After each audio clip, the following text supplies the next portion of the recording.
ጤና ይስጥልን ሰላም በኢትዮጵያና በመላው ዓለም ያላችሁ ተከታታዮች በያላችሁበት እንደምን ቆያችሁ ምሽቱ ለሰዓቱ ነው ኢቲቪ ዜና 57 እዚህ አዲስ አበባ ከሚገኘው ዋናው ስቱዲዮ እነሆ አሁን ይጀምራል አበይት ነጥቦቹን በቅድሚያ ኢትዮጵያ በታላቁ ህዳሴ ግድቧና በብሔራዊ ጥቅሟ እንደማትደራደር ለዓለም አሳይታለች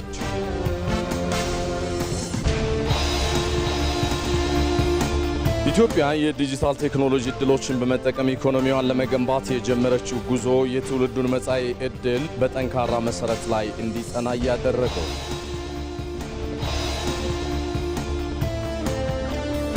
39ኛው የአፍሪካ ህብረት የመሪዎች ጉባኤን በስኬት ለማስተናገድ አዲስ አበባ ዝግጅት እያደረገች ነው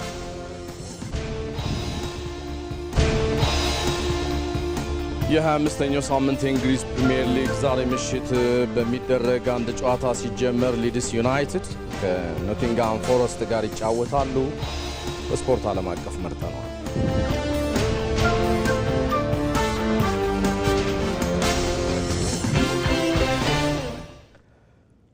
አዲስ አበባ ላይ የተከናወነው የልማት አብዮት ነው ብለዋል ከንቲባ አዳነች አቤቤ የከተማ አስተዳደሩ ምክር ቤት ሲያካሂድ የዋለውን ጉባኤ ዳኞችን ሹመት በማጽደቅ አጠናቋል ይህንን የተመለከተ ዘገባ ባልደረባችን ይመራደም ከደቂቃዎች በኋላ የሚያጋራን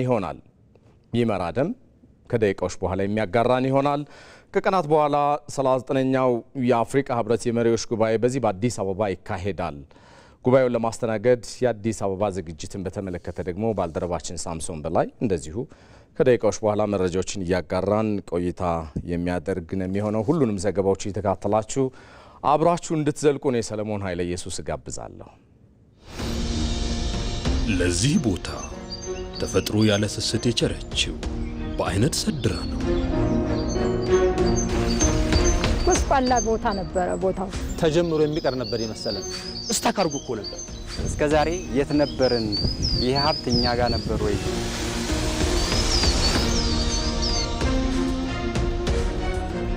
ታሪክ ውበት ራዕይና ተፈጥሮ አንድም ቀን በምንም ምክንያት ይሄ ፕሮጀክት አልተቋረጠም እሳቸው በሐሳብ አመንጭነት እኛ ደግሞ ያንን ሐሳብ በተግባር እውን በማድረግ ሌሎችን አስተባብሮ ወደ መሬት ወረደ ማለት ነው ይህ የአንድ ሪዞርት ግንባታ ብቻ አይደለም እንደገና ፈጠረው እንደገና ወለደው ዝም ብሎ ህንጻ የመገንባት ጉዳይ ምናምን አይደለም ከደጋግቡ ህዝባችን ጋር ይተዋወቃል ከታሪኩ ይቋደሳል ያሳየን ማን ነው ገበታ ለትውልድ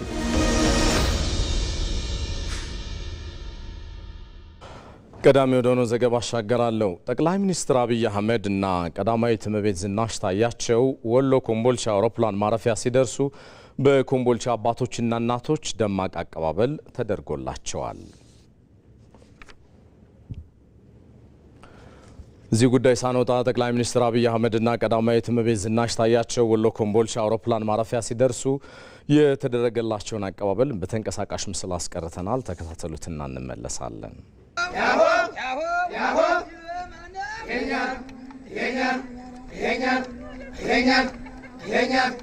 የኛ እንኳን አሁንና ያሆ ያሆ ያሆ ያሆ ያሆ ያሆ ያሆ ያሆ ማነው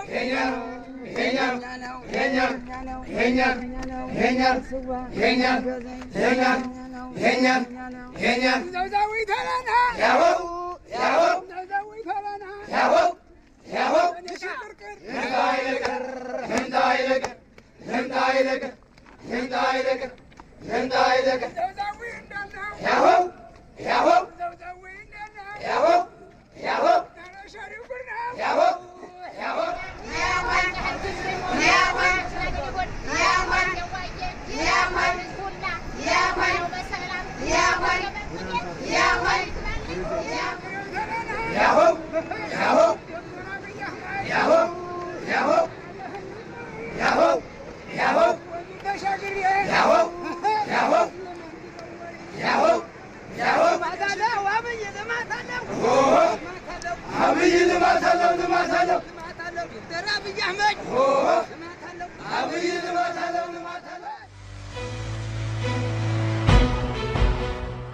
ኢዜማ ባለፉት 5 ዓመታት የት ነበር? ለምርጫ ራሱን እያዘጋጀ ቆይቷል። ለ2018 7ኛው ጠቅላላ ምርጫ ይዟቸው የመጣቸው የፖሊሲ አማራጮች ምንድናቸው? የመጀመሪያው የዜግነት ፖለቲካ ነው። ሁለተኛ ማህበራዊ ፍትህ መስፈን አለበት እዚህ ሀገር ላይ ብለን እናስባለን።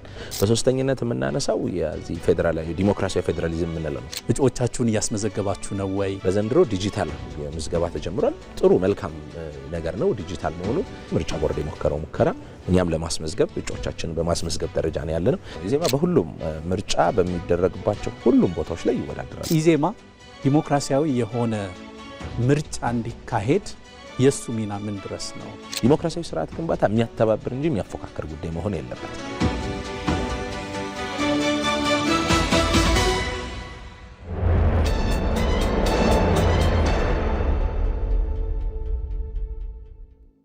በቀጥታ ስርጭት የምትከታተሉት ቲቪ ዜና 57 አጀንዳ ዘገባው ላይ ደርሷል። ኢትዮጵያ የመጀመሪያ ደረጃ ላይ ከምታስቀምጣቸው ብሔራዊ ጥቅሞቿ መካከል የአባይ ወንዝ በዋነኛነት ይጠቀሳል። ወንዙን በተመለከተ በቅኝ ግዛት ዘመን ውሎች እንደራደር የሚለው የግብጾች ፍላጎት ተቀባይነት ያላገኘው ለዚሁም ነው።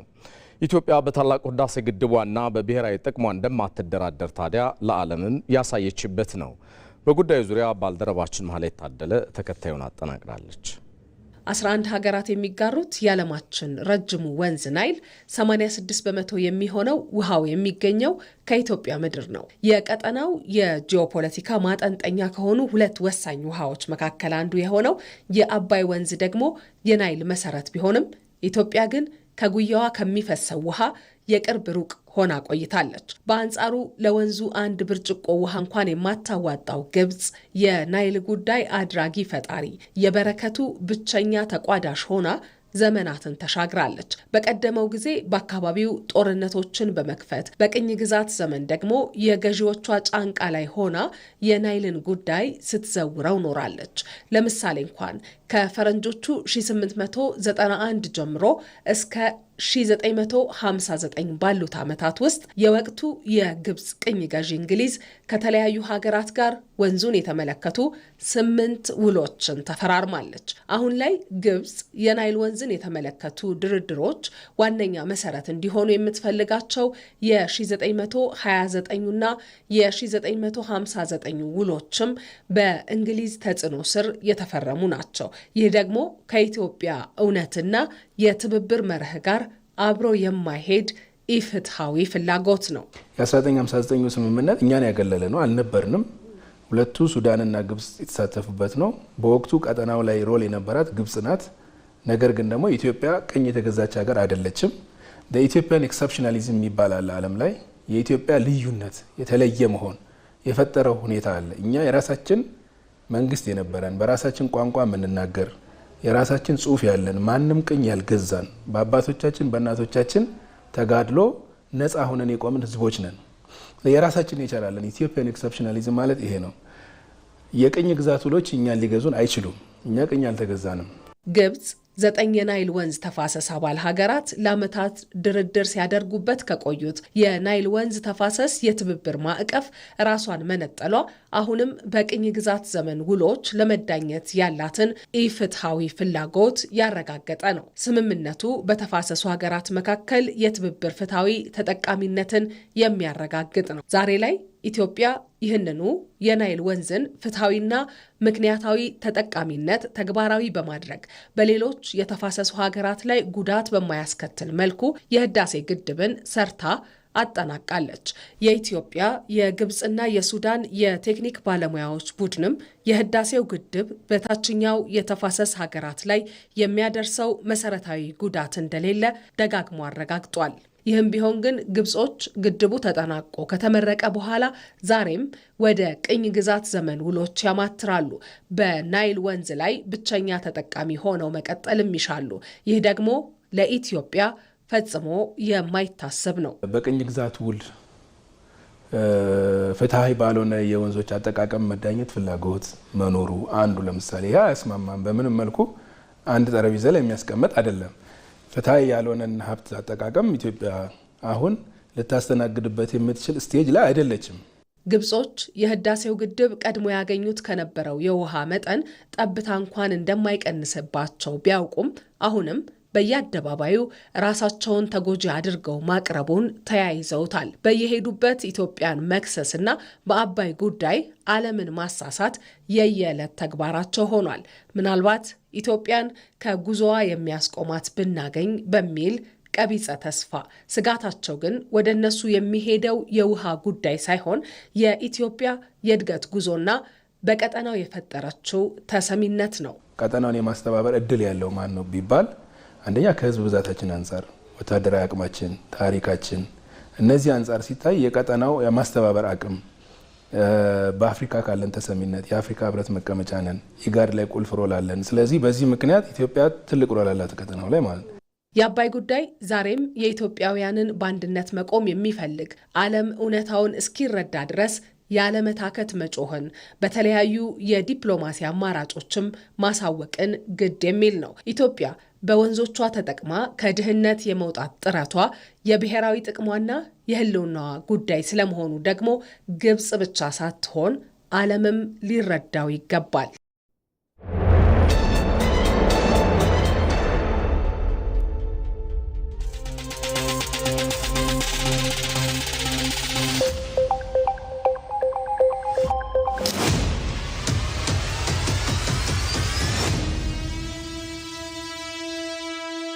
ትልቅ የኃይል ሚዛን አዛብተናል። ኢትዮጵያን ለምንድን ነው የመረጡት? በእኛ ስብስብ ውስጥ ይሄ ተፈጥሯል። ከዚህም የባሰ ዘግናኝ ወንጀሎች ተፈጽመዋል። ከጦርነት የደም ጠብታ እንጂ መቼም የውሃ ጠብታ የለም። አሰብ ከተማን ጨምሮ የኛ ነው። የኛ የሆነውን ነገር ደግሞ እንደ አንድ ዜጋ እንጠይቃለን። ብዙ መግለጫዎች አሉ፣ ብዙ አደረጃጀቶች አሉ፣ ብዙ ሽመቶች አሉ። ሊፈጥረው ያሰበው ስዕል ነበር፣ ፍላጎት ነበር። ያንን የመታ ነው። በፋኖ በሚባለው ስም ልክ ያሉት አመራሮች ኢትዮጵያ ውስጥ የሉ? አዎ፣ 2-3 አመራሮች ከላይ ያሉት አመራሮች ኢትዮጵያ ውስጥ ያሉ ውጭ ነው የሚዘውሩት ማለት ነው። አዎ፣ በቃ ዲያስፖራ ናቸው። የአማራ ክልል ህዝብ ጥያቄ ሆኖ በነፍጥ እንጂ በእስክርቢቶ የማይፈታ ነው የሚባል ነገር አለ። የተቀነሰ ነገር የለውም ጥያቄዎቻችን ላይ። እነሱን ጥያቄዎች ይዘን ቀርበናል። የአካባቢውን ስነ ልቦና የሚገልጹ ነገሮች አሉ። ኤርትራ ላይ አዲስ የሆነ የመዋቅር ለውጥ መምጣት መቻል አለበት። ጦርነቱን በዚሁ የሚገፉ ከሆነ ማለት ነው። መከላከያው ላይ ከሰራ ሀገር ይፈርሳል። ዘሎ እየገባ ሰው በሰው ጉዳይ ለካሟች መጥቷል ጠፍቶ እንጂ ገዳይ የሚል ህወሓት አቅም የሚቻል አይደለም። ሻዕቢያም ደግሞ የራሱን ችግር እንኳን መፍታት ያልቻለ የግብጽም እንደዚሁም የሻዕቢያም እጅ እንዳለ በጣም በተደጋጋሚ ይነሳል። ጥያቄ አላቸው፣ ሪል ኮዝ አላቸው። በቃ ሰምቻቸዋለሁ ካለ በኋላ መሳሪያ ማስቀመጥ ነው ያለብን።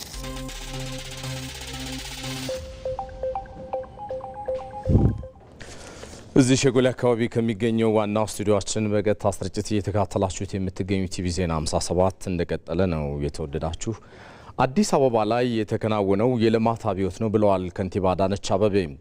የአዲስ አበባ ከተማ ምክር ቤት ሲያካሂድ የዋለውን መደበኛ ጉባኤ የዳኞችን ሹመት በማጽደቅ ተጠናቋል። ምክር ቤቱ በመደበኛ ጉባኤ ውሎ የከተማ አስተዳደሩን የ6 ወራት እቅድ አፈጻጸም ሪፖርት ሲገመግምም ውሏል። በከተማዋ በሁሉም ዘርፎች እየተመዘገቡ ያሉ ስኬቶች አዲስ አበባን የሚመጥናት ደረጃ ላይ ያደረሷት ስለመሆኑ የምክር ቤት አባላቱ በግምገማቸው ተናግረዋል። በተለይም በከተማዋ 70% የሚሆነውን በጀት ለዘላቂ ልማት መመደቡ ዜጎችን ተጠቃሚ ያደረጉ በርካታ ልማቶች እንዲሰራ ስለማስቻሉ ከንቲባ አዳነች አቤቤ ገልጸዋል።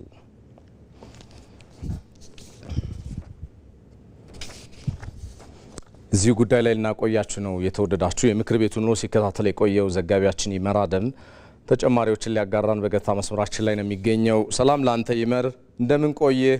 የከተማ አስተዳደሩ ያስመዘገባቸው ስኬቶች እንዳሉ ሆኖ ቀጣይ ይበልጥ በትኩረት ሊሰራባቸው ይገባል የተባሉ አብይ ጉዳዮች ምንድን ናቸው ለመሆኑ የሚለውን ንገረን እስኪ። አመሰግናለሁ ሰለሞን። እንግዲህ መዲናዋ አዲስ አበባ ለዘመናት ተጣብቋት ከነበረው ጎስቋላ ገጽታዋ ተላቃ ወደ ውበት ወይም ደግሞ እንደ ስሟ የሆነችበትን ገጽታ እንዲሁም ደግሞ ድንግዝግዝ ከሆነው ገጽታዋ ወደ ብርሃን ወደ ሆነ እይታና ውበቷ ጉዞ ውስጥ ገብታ ያለች ከተማ ናት። እንግዲህ በዛሬው ምክር ቤትም የከተማ አጠቃላይ የልማት እንቅስቃሴዎች በጉልህ ሪፖርት ቀርቦ ውይይት ሲደረግባቸው ነበር የዋለው። በዋናነት የተገኙ ስኬቶች እንዳሉ ሆኖ በቀጣይ ትኩረት ሊደረግባቸው ይገባልም በሚል የምክር ቤት አባላትም የካቢኔ አባላትም ያነሱበት ነበረ። በዋናነት የኑሮ ጫናን በማቃለል ረገድ እስካሁን ድረስ በርካታ ስኬቶች ተመዝግበዋል። እርግጥ ነው የከተማ አስተዳደሩ ጭምር ባለፉት 6 ወራት ብቻ ወይም ደግሞ ለዚህ በጀት ዓመት 18.7 ቢሊዮን ብር የኑሮ ጫናን ለማቃለል መድቦ ለተለያዩ ድጎማን በማድረግ ረገድም ትልቅ ስኬትን ወይም ደግሞ የውጤታማ የሆነ ጉዞን እየተጓዘ ይገኛል። አንዱ አሁንም ቢሆን የኑሮ ጫናን ማቃለል ትኩረት ሊሰጠው ይገባል ነው የተባለው። ሌላኛው ደግሞ በተቋማት መካከል የአፈጻጸም ልዩነትን ተቀራራቢ ማድረግ ነው። ተቋማትን በዚህ ረገድ መገንባት ነፃ፣ ገለልተኛ፣ ብቁ ሆነው ስርዓቱ ሲሄድ ሲመጣ ከስርዓት ጋር የሚፈርሱ ሳይሆኑ ጠንካራ ሆነው የህዝብ አገልጋይነትና በመርህ ላይ የተመሰረቱ ተቋማቱ ነው የመፈጸም አቅማቸው እንዲጠናከርና ዘመኑን የዋጀ በዲጂታል የሆነ አገልግሎትንም እንዲሁ የተጀመረው ነገር አጠናክሮ ማስቀጠል ይገባል ብለዋል። እዚህ ላይ ለምሳሌ ላብነት ልናነሳው የምንችለው የአንድ መሶብ አገልግሎት በከተማዋ ከተጀመረ ጀምሮ እርካታው እንኳ ብቻ በጥናት በተለይ ወደ 94 በመቶ የሚሆን እርካታ የተመዘገበበት ነው።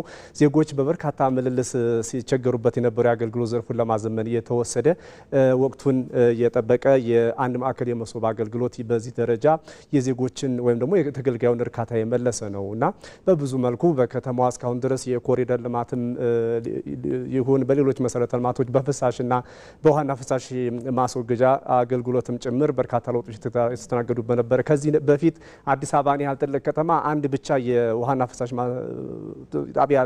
ፍሳሽ ጣቢያ የነበራት ነበረች። አሁን ግን ወደ 43 ማድረስ ተችሏል። እነዚህም ደግሞ ወደ የወንዝ ዳርቻ ልማትን ተከትሎ የተሰሩ ናቸው ብለዋል። በአጠቃላይ ይህንን ጨምሮ ሌሎችም ስራዎች በአዲስ አበባ ላይ የልማት አብዮትን ያስከተሉ ናቸው ወይም ደግሞ ሊያስብሉ የሚችል ናቸው ብለዋል ከንቲባ አዳነች አቤቤ። እስኪ ተከታትለን እንመለስ እዚህ ላይ የተናገሩትን። ከዚህ ምክር ቤት ዘመን በፊት የነበረውን እንኳን የቅርብ ዘመኑን ቢያወዳድረው አዲስ አበባ ላይ የተካሄደው እውነቱን ለመናገር የልማት አብዮት ነው። እኛ ስለሰራ ነው አይደለም፣ ምክር ቤቱ እውቅና እንደሰጠው በተጨባጭም መሬት ላይ ተቆጥሮ የሚታይ የሚዳሰስ ህዝቡም የሚጠቀምበት መሰረተ ልማት ከመሆኑ አንጻር ይህንን በዚህ ልክ ማንሳት ይቻላል። በርካታ ስር ነቀል ለውጦች ብናደርግም ዛሬም የልማት ጥያቄዎች ይጠየቃሉ። ጤናማ ጥያቄዎች ናቸው። ዛሬም የመልካም አስተዳደር የአገልግሎት ጥያቄዎች ይጠየቃሉ። ጤናማ ናቸው። በአንድ ጊዜ ሰርተንም የምንጨርሰው ጉዳይ ስላልሆነ እድገት ቀጣይ ነው። እኛ ደግሞ ግባችን ብልጽግና ነው። ሀገራችን ማበልጸግ ነው። በሀገራችን የብልጽግና ራዕይ ውስጥ አዲስ አበባ የብልጽግና ማሳያ እንድትሆን የብልጽግና ማዕከል እንድትሆን ደግሞ የብልጽግና ቤንችማርኪንግ ማያ እንድትሆን ደግሞ ትልቅ ኃላፊነት ተሰጥቶናል። ከዚህ አንጻር ነው ስራዎቻችንን የምንመዝነው።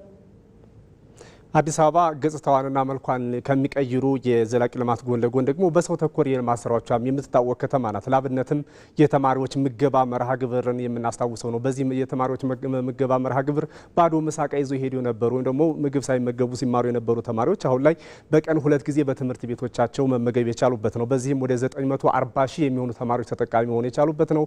ከዛ ባሻገር ደግሞ በዚህ ዓመት በ2018 በጀት ዓመት ማለት ነው 100 ሺህ የሚሆኑ ቤቶችንም ለመገንባት በከተማ አስተዳደሩ እቅድ ተይዞ እየተሰራ ይገኛል። ይሄ ደግሞ አንዱ በከተማዋ ያለውን የመኖሪያ ቤት አቅርቦት ጥያቄ ለመመለስ የተደረገ ጥረት ነው። እስካሁን ድረስ በ6 ወራቱ ብቻ እንኳ ወደ 97 ሺህ የሚሆኑ ቤቶች ወደ ግንባታ ገብተው በግንባታ ሂደት ላይ ይገኛሉ የሚል ነው በሪፖርቱም የተነሳው። እንግዲህ ከተማ አስተዳደሩ እስካሁን ድረስ ከመደበው በዚህ በጀት ዓመት ወደ 350 ቢሊዮን ብር ውስጥ ወደ 149 ቢሊዮን የሚጠጋ ገንዘብንም እስካሁን ጥቅም ላይ በመዋል ወደ ጥቅም ላይ ወይም ደግሞ መጠቀም ተችሏል። ይህ አብዛኛው በጀቱ ወደ 70 በመቶ የሚሆነው ደግሞ በዘላቂ የልማት ስራዎች ላይ ትኩረት አድርጎ የተሰራ በመሆኑ የነዋሪዎችን የዜጎችን ተጠቃሚነት ያረጋገጠ ሆኖ ተገኝቷል። ከዛ ባሻገር ደግሞ በገቢ አሰባሰብን ቢታይ የአዲስ አበባ ከተማ ከዚህ በፊት በአፍሪካ ወደ 6 የሚጠጉ ከተሞች ጋር ተወዳድራ በገቢ አሰባሰብና ዘመናዊ አሰራር ግንባር ቀደም ሆና የተመረጠች ከተማ ናትና እስካሁን በ6 ወራት ብቻ እንኳ ወደ 162 ቢሊዮን ብር በላይ ገቢ በመሰብሰብም እንዲሁ እቅዷን እያሳከቻለች ከተማ ናት። ይህንን ጨምሮ በሌሎች የልማት ጉዞዎች ላይ አሁንም አዲስ አበባ አምራና ተውባ ደምቃ ጉዞዋን ቀጥላለች። ሰለሞን ባልደረባችን ይመራ ደም ሰፋ ላለው መረጃዎች እናመሰግናለን። ሰናይ ምሽት ይሁንልህ። እንቀጥላለን። ቀደም ሲል ወደ አስተዋወቅኳችሁ መግቢያ ላይ ሌላኛው ባልደረባችን እንሻገራለን። ከጥቂት ቀናት በኋላ 39ኛው የአፍሪካ ህብረት የመሪዎች ጉባኤ በዚህ በአዲስ አበባ ይካሄዳል። ጉባኤውን በስኬት ለማስተናገድ አዲስ አበባም ዝግጅት እያደረገች ነው። እዚህ ጉዳይ ላይ እናቆያችሁ ነው። ይህንን አስመልክቶ ተጨማሪ መረጃ ሊያደርሰን ዘጋቢያችን ሳምሶን በላይ በቀጥታ መስመራችን ላይ ነው የሚገኘው። ሰላም ላንተ ሳምሶን፣ እንደምን ቆየ፣ እንደምን አመሸህ? እንግዲህ የዘንድሮውን 39ኛው የአፍሪካ ህብረት የመሪዎች ጉባኤ አዲስ አበባ የምታካሂደው በእርግጥም የዓለምን ትኩረት የሳቡ ግዙፍ የልማት ፕሮጀክቶች በሁሉም አቅጣጫዎች እውን በሆኑበት ማግስት ነው ይባል ማጋነን አይሆንም። ዝግጅቷን እንደምን አገኘኸው? የተዘዋወርክባቸው አካባቢዎች ካሉ ማለቴ ነው።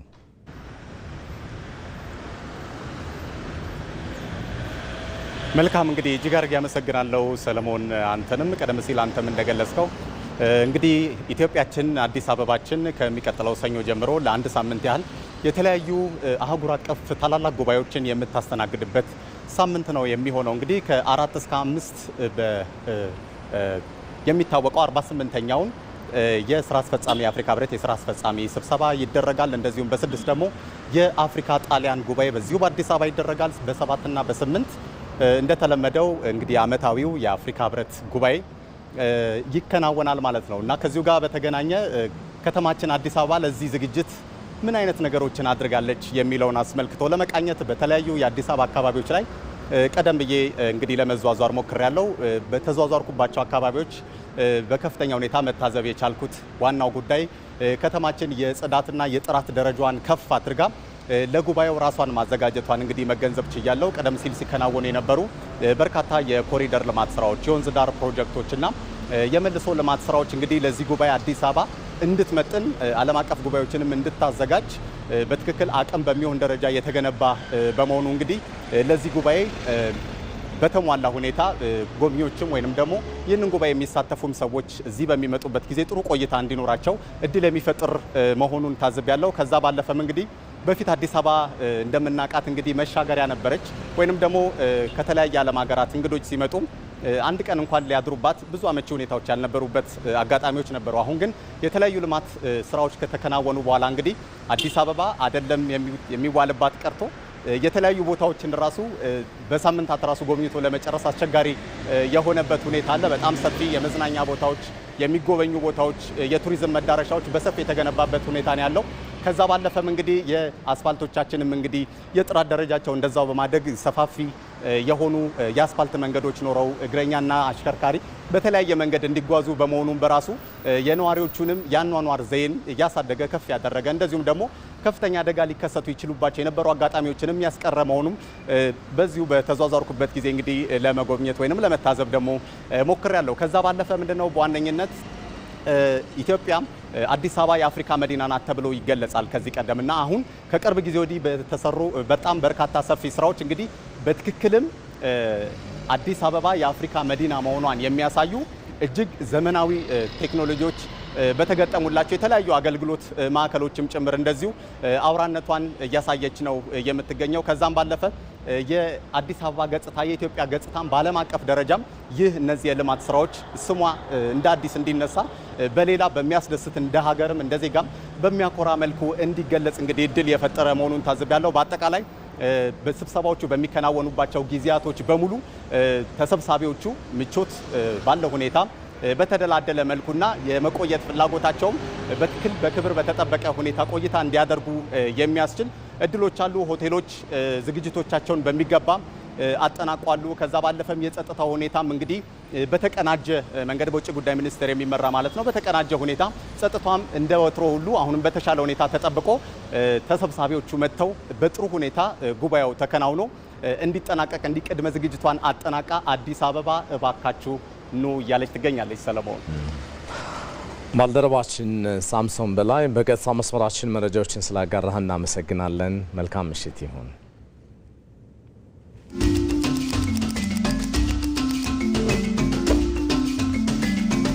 ጊዜው እየቀረበ ነው። ነገ የሚወሰነው ዛሬ በሚደረግ ዝግጅት ነው። አሁን የመስማት የመጠየቅና የመረዳት ወቅት ነው። የትኛው ሐሳብ ለሀገር ይበጃል? የትኛው መንገድ ለልጆቹ ይጠቅማል? ከወራቶች በኋላ የምታኖሩት አሻራ የታሪክ ምስክር ይሆናል።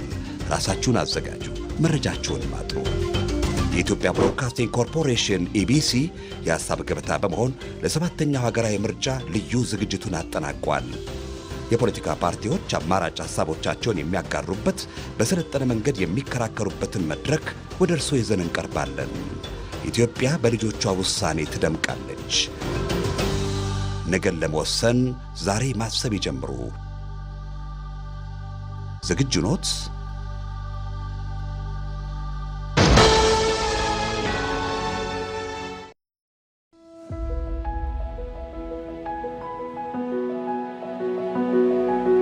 ውይ አመሰግናለሁ ልጄ።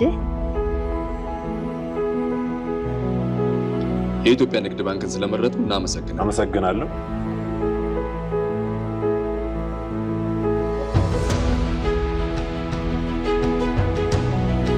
አመሰግናለሁ። ይህን ብታስተካክሉ ጥሩ ነው። ስለ አስተያየቱ እናመሰግናለን። በፍጥነት እናስተካክላለን።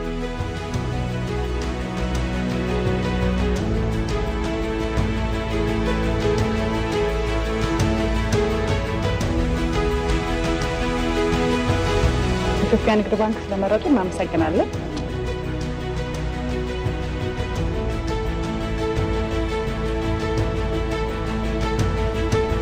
አመሰግናለሁ። ብቃት ባላችሁ ታታሪ ሰራተኞቻችን ስናገለግሎት በታላቅ አክብሮት ነው። ኢትዮጵያ ንግድ ባንክ ስለመረጡ እናመሰግናለን። የእርሱ እርካታ የባንካችን ስኬት ነው። የምንጊዜም ተቀዳሚ ምርጫው ስላደረጉን ምስጋናችን የላቀ ነው። እናመሰግናለን። እኛም ይህንን ሳምንት ለእርሶ ለደንበኞቻችን ሰየም ነው። መልካም የደንበኞች አገልግሎት ሳምንት። የኢትዮጵያ ንግድ ባንክ ሁሌም የሚተማመኑበት ባንክ።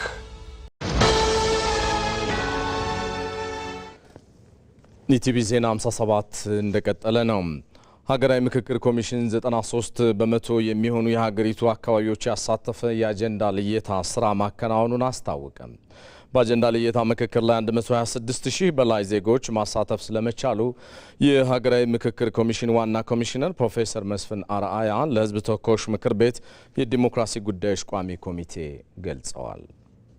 የኢትዮጵያ ሀገራዊ ምክክር ኮሚሽን ላለፉት 3 ዓመታት ከ11 ወርና 20 ቀናት ገደማ የሰራቸው ስራዎች ይህንን ይመስላሉ። 11ዱንም ክልሎች፣ 2ቱም ከተማ መስተዳድሮች፣ የፌዴራል ተቋማትን ጨምሮ እና በመጨረሻውም ላይ በውጭ ያሉትንም ኢትዮጵያውያን ጭምር በሚገባ አካቷል። አጀንዳዎች እንግዲህ ከሁሉም ከነኚህ ከተጠቀሱት ተቋማት በሙሉ ክልሎችና ከተማ መስተዳድሮች ተሰብስበዋል።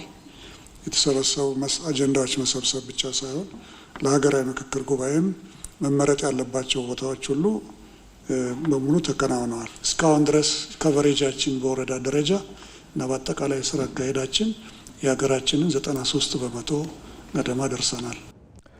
ኮሚሽኑ በቀጣይ የሚሰራቸው ቁልፍ ስራዎች እንዳሉም ተነስቷል።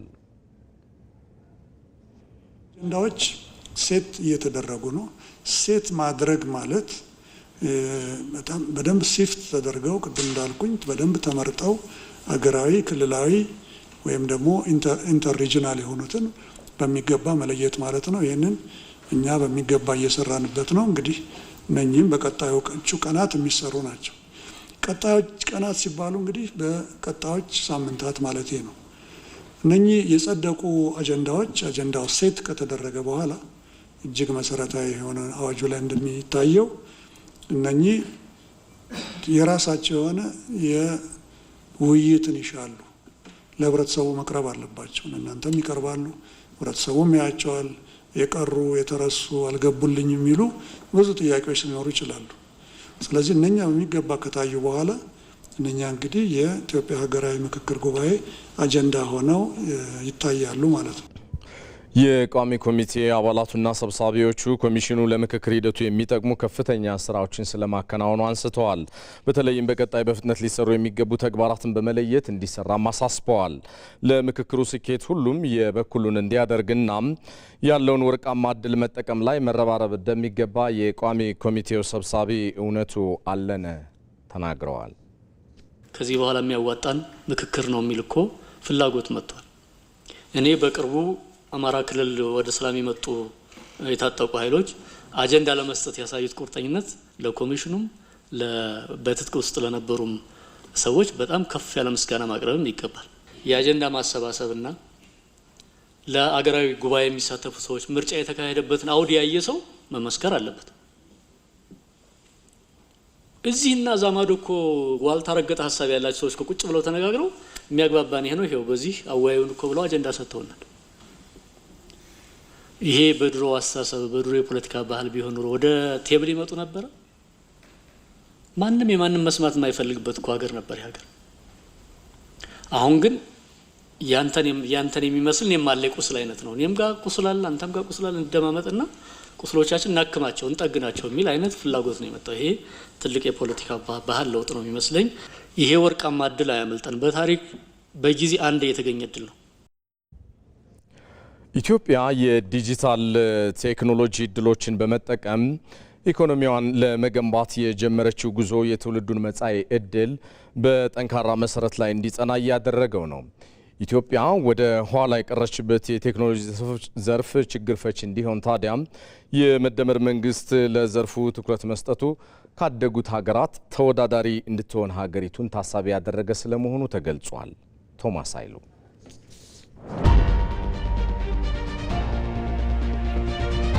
ያቺ በብርሃና ላይ ቀለም በጥብጣም በቄጤማ ጎጆ ውስጥ ጥበብን ስትከትብ የኖረች ኢትዮጵያ ዛሬ ደግሞ 0 እና 1 በሚባሉ የባይናሪ ሚስጥራት አዲስ ታሪክን እየጻፈች ትገኛለች። ትላንት በመልእክተኛ በእግርና በፈረስ ሲደርስ የነበረው መረጃም ዛሬ በብርሃን ፍጥነት ጓዳው ጉድጓዳውን ይፈሳል። ይህ ሽግግር ተራ የቴክኖሎጂ ለውጥ ብቻ አይደለም፣ የአእምሮ አብዮት እንጂ። ዛሬም የኢትዮጵያ ወጣቶች የኮድ ሰንሰለቶችን እየፈተኑ ችግሮች ህይወት በሚያቀሉ መተግበሪያዎች የሚፈቱበት ዘመን ላይ ተደርሷል። ይህ ጉዞ እንደ ቀደመው የአድዋ ድል ሁሉም የዲጂታል ነጻነት የምናውጅበት የጥቁር ህዝቦች ኩራት ነው። የመደመር መንግስት የኢትዮጵያን ብልጽግና ለማረጋገጥ ስትራቴጂያዊ ትልሞችን ነድፎ ወደ ተግባር ከገባበት ዋነኛ ጉዳዮች መካከል የሆነው የዲጂታል ኢትዮጵያ 2025 ስትራቴጂ መነሻ በማድረግ የተነደፈው የዲጂታል ኢትዮጵያ 2030 ኢትዮጵያ በምታደርገው ጉዞ የአፍሪካ የቴክኖሎጂ ማማ ለማድረግ የታቀደ ግዙፍ ራዕይ ነው። ይህ ደግሞ በመረጃ እጦት ምክንያት የትኛው ማህበረሰብ ከተጠቃሚነት መራቅ የለበትም የሚለውን ውጥን ለማሳካት ታሳቢ አድርጓል። በእርግጥ ዜጎች ባሉ እድሎች መጠቀም የሚችሉበትን መንገድ ከመፍጠር በዘለለ በተቋማትና በዜጎች መካከል መተማመን ለመፍጠር ወሳኝ ሆኗል። በመሆኑም ባለፉት 6 ወራት የተሰሩ የዘርፉን ክንውኖች እየተፈጠረች ላለችው የነገዋ ኢትዮጵያም የቴክኖሎጂ አቅም እንዲሁም ደግሞ መደላድል የተፈጠረበት ነው። የሰው ሰራሽ አስተውሎት ዘርፍ ከዓለም ጋር የምንወዳደርበት ነው ብላም ቴክኖሎጂውን ማበልጸጓ ደግሞ በጤናውም ቢሆን በግብርናው በትምህርት ጭምር በዲጂታል ግብይትና በአገልግሎት ላይም ተጨባጭ ውጤቶችን እያስመዘገበች ነው።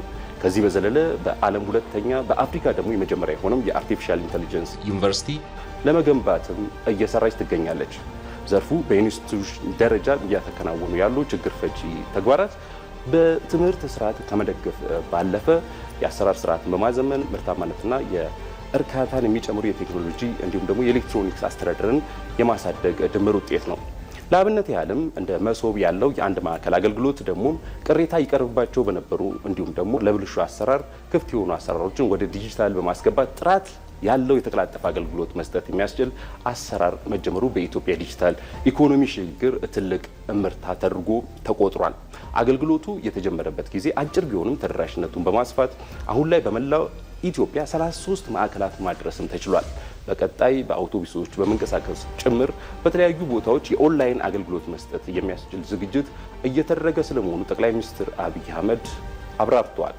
ትውልድ ይማር፣ ትውልድ ይሰልጥን፣ ከዓለም ጋር ይፎካከር በሚል እሳቤ ዜጎችን የቴክኖሎጂ እውቀታቸውን በማዳበር በዓለም አቀፍ ደረጃም ተወዳዳሪና ብቁ እንዲሆኑ እየተገበረ የሚገኘው የዲጂታል ክህሎት ማሳደጊያ የ5 ሚሊዮን ኢትዮ ኮደር ስልጠናም እስካሁን 3 ሚሊዮን ዜጎችን ማሰልጠንም ተችሏል። ይህ ደግሞ ትውልዱ ዘመኑን የዋጀ የቴክኖሎጂ ክህሎት እንዲኖረውም እድል የሚፈጥርም ሆኗል። ፕሮጀክቱ በቀጣዮቹ 3 ዓመታት በዌብ ፕሮግራሚንግ፣ በአንድሮይድ ማበልጸግ፣ በዳታ ሳይንስ እና አርቲፊሻል ኢንተለጀንስ መሰረታዊ የዲጂታል ክህሎት እንዲጨብጡ የሚያስችልም ነው።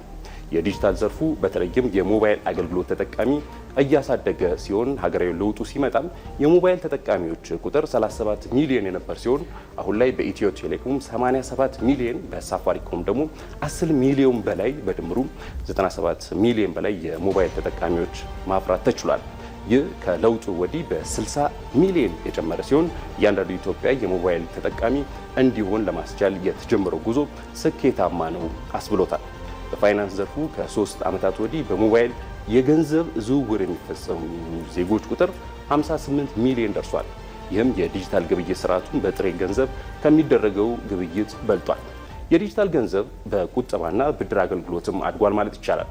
ይህ ደግሞ የኢትዮጵያ በቴክኖሎጂ ዓለም የደረሰበትን ለመቀላቀል እያደረገች ያለችውን የዝላይ ጉዞ የፖሊሲ ውጤት ስለመሆኑ አመላካች ሆኗል። ኢትዮጵያ ከካሽ ወደ ሞባይል ዋሌት እያደገች ያለችበት ሂደት ዝላይ ነው። ዲጂታል ፔመንት ባለፉት 6 ወራት 60% ጨምሯል።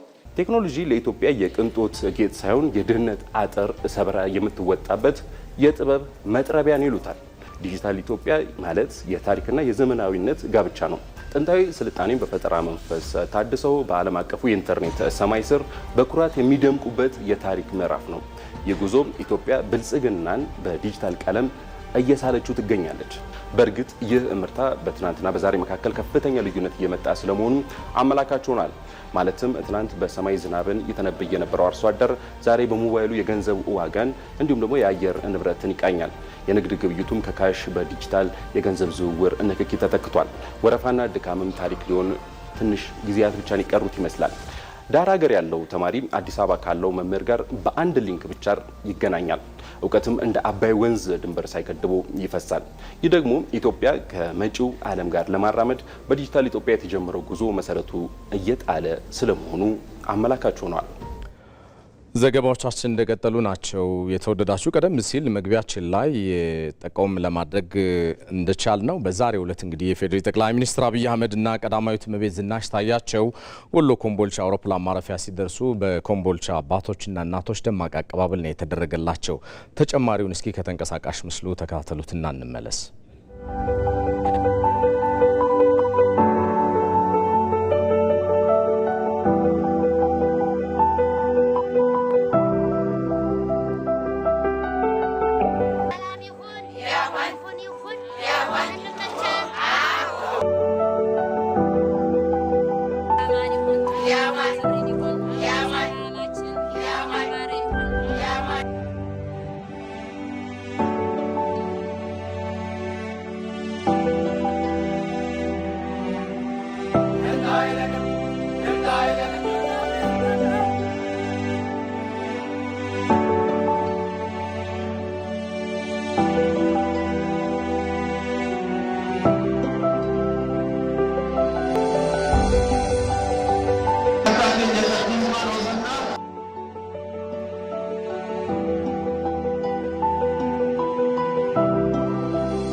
አርማ ፖድካስት በዚህ ሳምንት ብዙ መነጋገሪያ ነበር። የሌሎች ሀገሮች መሪዎችም ጭምር ብዙ ሲያነሱት እንሰማለን። ግብጾችም ወደ አረብኛ ያስተርጉመውታል። ከጠረፉ ኢትዮጵያ እንድትርቅ በማድረግ መሬት ላይ አተኩራ ብቻ እንትን ብላ የሆነ አቅም ፈጥራ ውሃውን መጠቀም ችላ ውሃውን በታችኛው ተፋሰስ የሚጠቀሙ ኃይሎች ስጋት እንዳይሆኑባት ነው። ወትሮም ይህንን ጉዳይ ባንክሮ ከምትከታተለው ከግብጽ ጋር ያለን ግንኙነት ከየት ወዴት ተለወጠ? ግብጽ የምትገለጸው የምትተረጎመው የምትፈታው የአባይ ውሃ ምንጭ መነሻ አድርጎ በሐሰተኛ ትርክት የመግለጽ ነገር አለ። ረጅም ሰዓት ወስደው ስለ ውሃ ባህሪ ጠቅላይ ሚኒስትሩ ሲያብራሩ ነበር። ረጅም ሰዓት እና ብዙ ሰው ግራ ሲጋባ ነበር እዛ መድረክ ላይ ስለ ምንድን ነው ጉዳዩ የሚል። ለውጡ ከመምጣቱ በፊት ክቡር ጠቅላይ ሚኒስትሩ ገና በሚኒስትር ሌቭል በሌሎችም ደረጃ እያሉ ያነሱት የነበረ እይታ ነው። ጥቂት በሚያውቁ ሰዎች መካከልም ፍራቻ እንደነበረ፣ በቃ የዓለም ማብቂያ እንደሆነ፣ ቀጣይ ቀን ምናልባት ጦርነት ሁሉ ይጀመራል ብሎ የሚያስቡ ሰዎች እንደነበሩ። ያው ምንም ነገር እንደተጠቀምከው ነው። ተጠራጥረ ተከፋፍለ ስትጣላ መኖር ይቻላል በጥፋት። ንግግሩ ኢትዮጵያ የባህር በር ታገኛለች ወይ አታገኝም የሚል ጉዳይ ሳይሆን በምን ያህል ጊዜ ውስጥ ነው የምታገኘው የሚል ዲስኮርስ ነው ያለው። አዲስ ኢኖቬቲቭ ፈጠራ የታከለበት ወይም ስትራቴጂክ ኢኖቬሽን የሆነው እይታ በመደመር የሚመነጨው እሱ ጋር ነው። ይህንን ንግግር ነው ወደ አንተ መማመጣው። በምን ያህል ጊዜ ውስጥ ነው የባህር በር የምናገኘው? አርማ ፖድካስት እሁድ ከቀኑ 10 ሰዓት በኢትዮጵያ ቴሌቪዥን።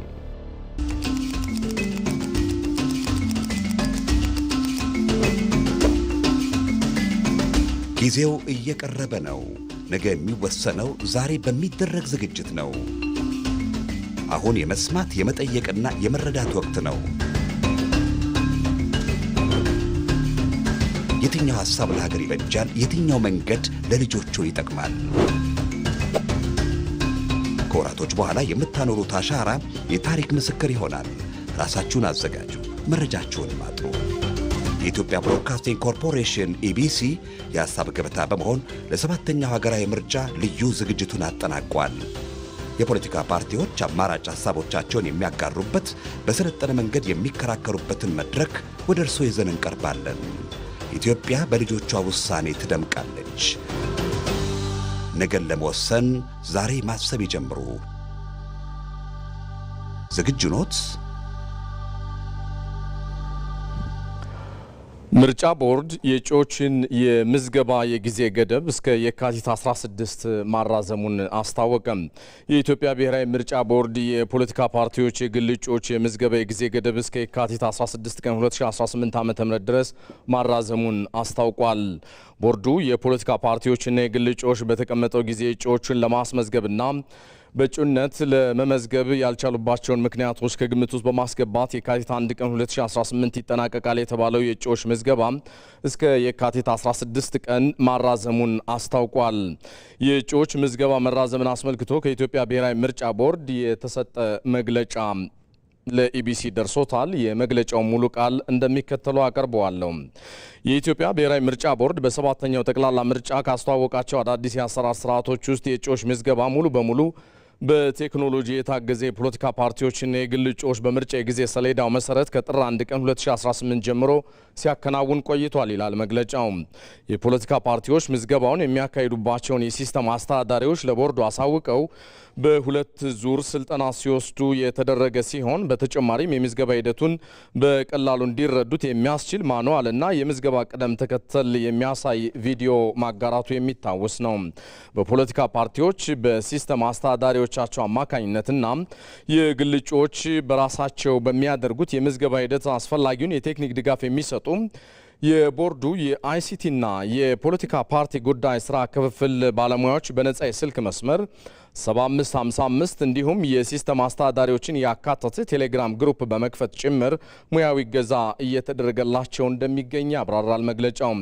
በዚህም ከጥር 1 ቀን 2018 ጀምሮ 42 በተናጥል 15 በሁለት የተለያዩ ቅንጅቶችና በአንድ ግንባር ፖለቲካ ፓርቲዎች የተመዘገቡ ሲሆን የግል እጩዎቹም እንዲሁ በመመዝገብ ሂደት ላይ ናቸው። ሆኖም ፓርቲዎቹ እስከ የካቲት 1 ቀን 2018 ዓ.ም ድረስ በሚቆየው የእጩዎች የምዝገባ የጊዜ ሰሌዳ ውስጥ ምዝገባውን ለማጠናቀቅ እንደማይችሉ የተለያዩ ምክንያቶችን በመጥቀስ እንዲራዘምላቸው ቦርዱ ባዘጋጀው የተለያዩ የምክክር መድረኮች ላይ እንደዚሁም በጽሁፍ ጭምር ጥያቄ አቅርበዋል። በምዝገባው ሂደት የፖለቲካ ፓርቲዎችን እጩዎች የመመዝገብ ሂደት የታዩ ተደጋጋሚ የእጩ መረጃዎችን መለዋወጥ፣ ያልተሟላ መረጃ ማቅረብ እንደዚሁም በህጉ ላይ የተቀመጠውን የእጩነት መስፈርት አለማሟላት በምዝገባው ሂደት የታዩ ተግዳሮቶች ናቸው ይላል መግለጫው። ቦርዱ የፖለቲካ ፓርቲዎችን የግል እጩዎች በተቀመጠው የጊዜ እጩዎችን ለማስመዝገብና በእጩነት ለመመዝገብ ያልቻሉባቸውን ምክንያቶች ከግምት ውስጥ በማስገባት የካቲት 1 ቀን 2018 ይጠናቀቃል የተባለው የእጩዎች ምዝገባ የጊዜ ገደብ ወደ የካቲት 16 ቀን 2018 ዓ.ም ተራዝሟል ብሏል የኢትዮጵያ ብሔራዊ ምርጫ ቦርድ።